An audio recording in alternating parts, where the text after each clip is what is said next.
Hi, and welcome to Mark chapter 15, verses 33 to 41. This is a passage in which Mark narrates for us the excruciating death of our Lord Jesus, death on a cross. You see, all through the narrative of Mark, the religious leaders have taken issue with Jesus on point after point, so much so that they were prepared to accuse him of blasphemy. And when they arrested him in Gethsemane and took him before Caiaphas, they tried him, if you will, sort of a mock trial, to be honest with you.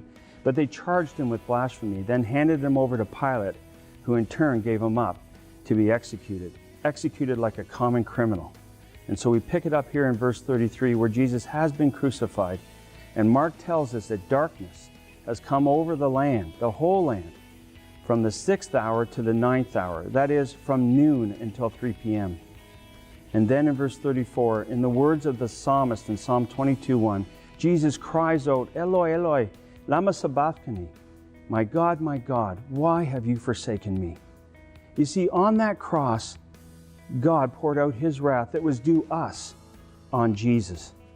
God had brought in Jesus the potential and the actuality of the forgiveness of sin as he hung there on that cross. And in verse 37, Mark records for us that Jesus actually breathed his last and died.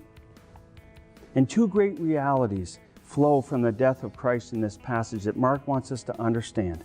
The first is that the curtain, the temple curtain, was torn in two, meaning that access to God, the Holy of Holies, if you will, is now available for all men through the death of Jesus.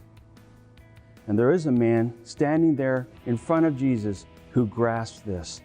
The centurion, a non-Jewish man, standing there says, when he looked at Jesus and when he watched him suffer and die, he says, truly this man was the Son of God.